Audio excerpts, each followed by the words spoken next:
Igbos will record the most financial prosperity under Tinubu'S government. This is a serious one. While everybody is crying, while Nigerians are crying because of hard economy, with the floating of the naira exchange rate to dollar, and also with the removal of petrol subsidy in Nigeria, okay, everybody is crying, everybody is, is lamenting. The economic hardship is just getting unbearable. Some have already started taking their life. It is so bad. And in the midst of all the economic hardship, we have had tribal bigotry introduced into our society, where there is intertribal hatred, especially between the Yorubas and the Igbos, between the Fulanis and the Igbos, and everybody is against the Igbos. But one good side of the Igbos that people are not seeing is that they are the most enterprising tribe in Nigeria. The most enterprising tribe in Nigeria. Because they live mostly on manufacturing, on buying and selling, import and export.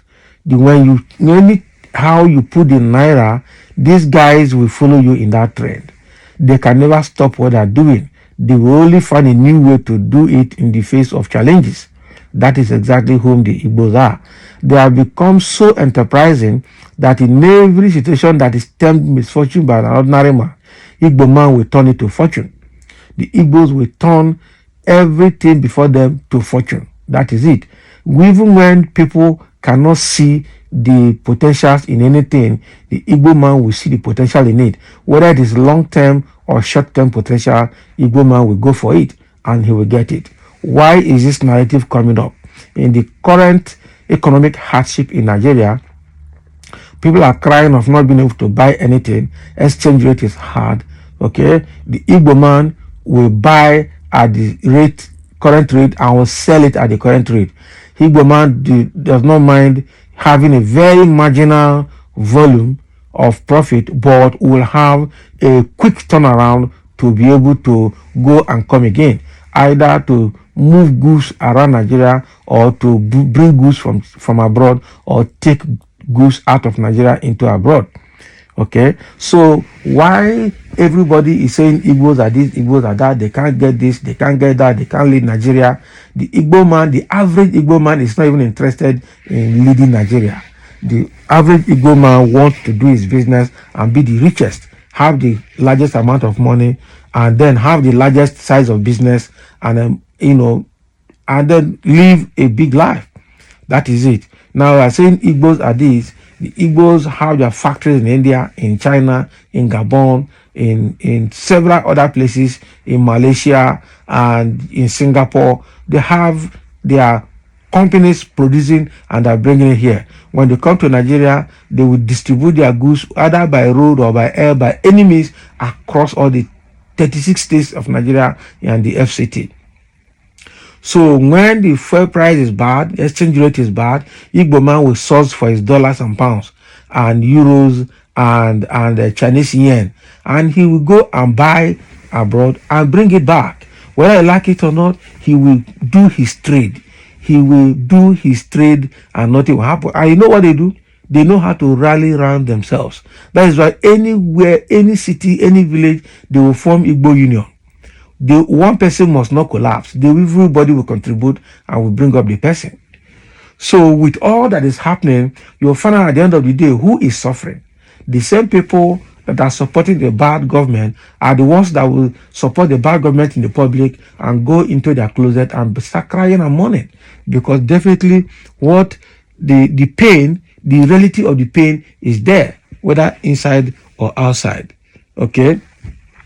So the Igbo man will excel, because if you jack up the fuel price, you jack up the exchange rate, he will source for his resources according to the present day market condition. He will buy the goods, he will bring it to you, and will still sell it in the present day market condition and make his profit. No matter how small the profit is, he will prefer to get a very small marginal profit, discharge the goods, and make a quick turnaround.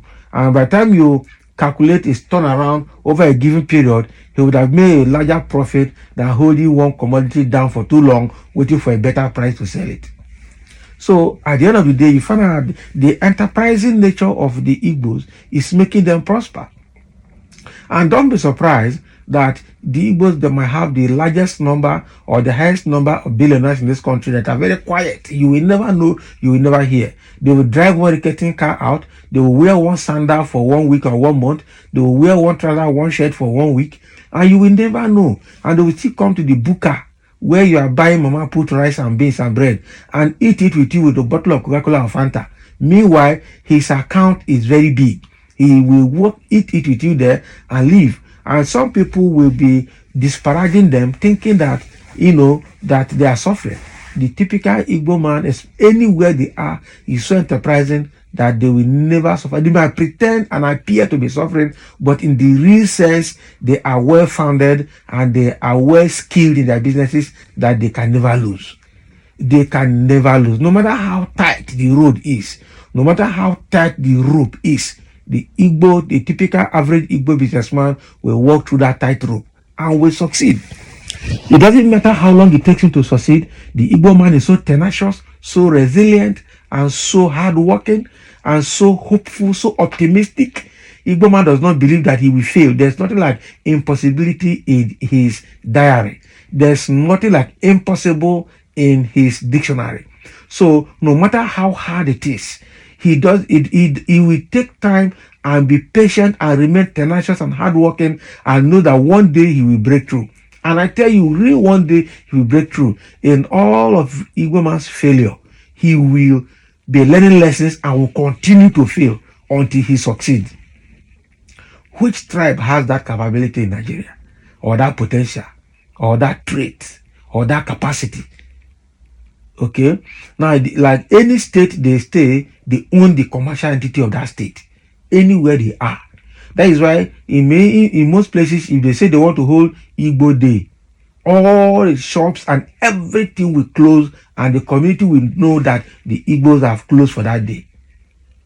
And they will tell them, go back to your place, go back to your place. These people, they will never go back to anyhow you do your place. They will live there with you and they will see the potential in that land. And when they make money in that land, and you that is claiming your land, you will stay there, you will not see what they are seeing. Where they will venture in and succeed, you will stay in that land for 20 years, you will never see those opportunities. Because why? You are beclouded with tribalism, and it is your land, it's your community, it is your own. Okay? So at the end of the day, I see a situation where Igbo man is only the political class that will be doing what they're doing, and some other tribes who do not see the potential in every situation. But one big characteristic of the Igbo man is that he will turn misfortune to fortune. That is his job. That is a natural skill that they have. When everybody is crying that there's nothing here, Igbo man will look down and see where to pass and see what you're not seeing and capitalize on it. And by the time it starts prospering, envy will come and people want to destroy their business and their resources.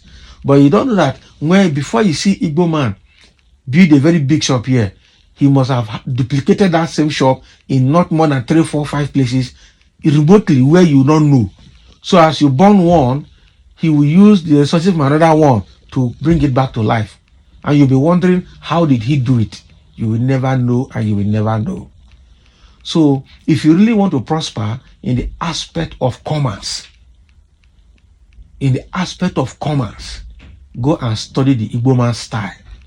Go and study the Igbo man's style. When you do that, you understand their commercial capabilities and capacity. And then you will know that even in the midst of this economic misfortune and economic hardship in Nigeria, Igbo man will be the least to ground completely, because they will look and turn around misfortunes to fortune. So thank you for listening. Let's have a comment. And the earlier we study these people, learn from them, learn from their commercial capabilities, I tell you, we need to stop disparaging them. Thank you for listening. Let's have a comment.